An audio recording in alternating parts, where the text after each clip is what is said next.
सुप्रभात। सांसारिक प्रेम और ईश्वरीय प्रेम। सांसारिक प्रेम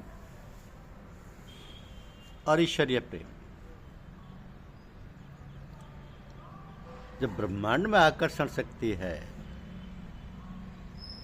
तो परमपिता परमात्मा में तो अवश्य ही आकर्षण शक्ति है, और ब्रह्मांड की आकर्षण शक्ति से ज्यादा ही होगी। परमपिता परमात्मा के अनेक पर्यायवाची शब्दों में एक शब्द सत्य भी है। सत्य का प्राकट्य शब्द एवं प्रकाश है। परमात्मा अथवा भगवान अथवा खुदा के तो कोई रूप नहीं और सब रूप है। नमो सद्गुरुम सच्चिदानंद रूपम, नमो अद्भुतम अद्वितीयम अनूपम।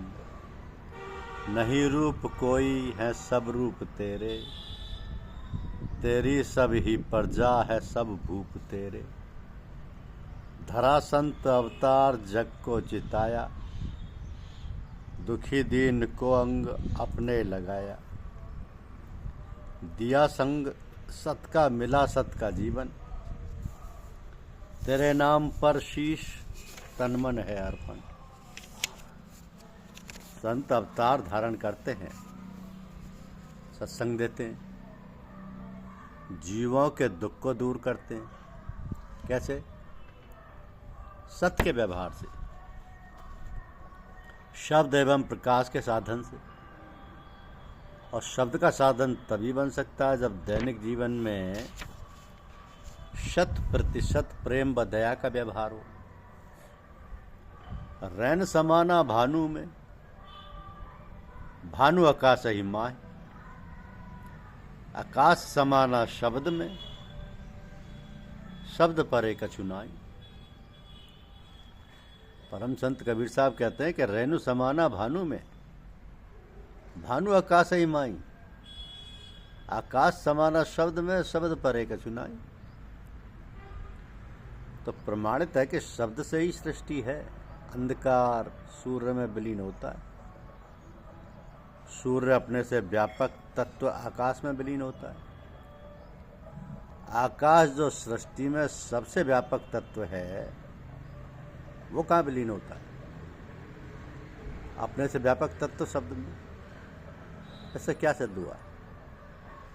इस ब्रह्मांड में शब्द ही सबसे व्यापक तत्व है। शब्द ही ब्रह्म का रूप है। शब्द ब्रह्म, नाद ब्रह्म, वेदों में इसका जिक्र बारंबार आता है। जब ब्रह्मांड में आकर्षण शक्ति है तो शब्द में कितनी अधिक आकर्षण शक्ति होगी, इसकी कल्पना कीजिए।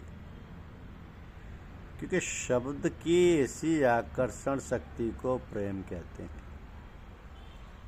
जब शब्द में प्रेम है तो सत्य में भी प्रेम है। शब्द में जो अनंत शक्ति है वो है प्रेम, और प्रेम शब्द की आकर्षण शक्ति है। मगर शब्द प्रेम नहीं है, शब्द के अंदर प्रेम है। प्रेम शब्द का गुण है। हाँ, यह जरूर है कि जहां शब्द है वहां प्रेम होगा ही। तो शब्द सत्य का रूप है, सत्य का प्राकट्य है। शब्द का गुण है प्रेम, शब्द की खेच शक्ति है प्रेम। प्रेम में भी महान शक्ति है।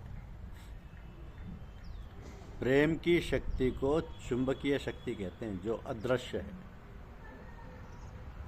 गुरु माथे से उतरे, शब्द बिना जो होए। ताको काल घसीट है, राख सके नहीं कोई। जो व्यक्ति शब्द से बिछुड़ गया और गुरु से विमुख हो गया, वो काल का ग्रास हुआ। यही शब्द की महिमा है। क्योंकि भगवान और भक्त दोनों को मिलाने वाला माध्यम है प्रेम।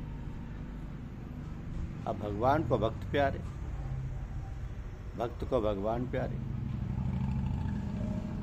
मगर दोनों को एक दूसरे से मिलाने वाला प्रेम है। ये प्रेम भगवान की आकर्षण शक्ति है। इस प्रेम के समान दुनिया में कोई शक्ति नहीं, न धन में, न बुद्धि में, न एटम में। प्रेम ही ईश्वरीय शक्ति है। छिन घटे छिन में भड़े, सो तो प्रेम न हो। छिन घटे छिन में बढ़े, सो तो प्रेम न होए। ऐ घटत बाड़े जो सदा, प्रेम कहावे सोए। तो सांसारिक प्रेम और ईश्वरीय प्रेम में अंतर है। सांसारिक प्रेम को मोह कहते हैं। मोह घटता बढ़ता है, प्रेम कभी घटता नहीं, सदा बढ़ता ही रहता है, सदा बढ़ता ही रहता है। तो जो ब्रह्मांड में आकर्षण शक्ति है, ब्रह्मांड के प्रत्येक अवयव में आकर्षण शक्ति है, सूर्य में आकर्षण शक्ति है, चांद में आकर्षण शक्ति है, तारों में आकर्षण शक्ति है, नक्षत्रों में, ग्रहों में, प्रत्येक चेतन प्राणी में आकर्षण शक्ति है। पर्वत में, वन में, नदी में, समुद्र में, विश्व के प्रत्येक पदार्थ में आकर्षण शक्ति है। धरती माता में आकर्षण शक्ति है। ऐसी आकर्षण शक्ति से आकाश में ब्रह्मांड टिका हुआ है। ब्रह्मांड की आकर्षण शक्ति से सूर्य, नक्षत्र, ग्रह, चंद्रमा, तारागण सब टिके हुए हैं। सृष्टि में आकर्षण शक्ति है और आकर्षण शक्ति के कारण ही सृष्टि है। आकर्षण शक्ति ना हो तो सृष्टि नहीं चल सकती। आकर्षण एक महान शक्ति है। तो आकर्षण शक्ति संबंध पैदा करती है। दो व्यक्तियों में परस्पर आकर्षण शक्ति के कारण ही संबंध पैदा होता है। स्त्री पुरुष का संबंध, बाप बेटे का संबंध, माँ बेटे का संबंध। यहाँ बेटे का तात्पर्य संतान से, केवल पुत्र से नहीं। जब ब्रह्मांड में आकर्षण शक्ति है तो परमपिता परमात्मा में तो अवश्य ही आकर्षण शक्ति है, और ब्रह्मांड की आकर्षण शक्ति से ज्यादा ही होगी। यही प्रेम है। धन्यवाद। YouTube चैनल को लाइक और सब्सक्राइब अवश्य कीजिए।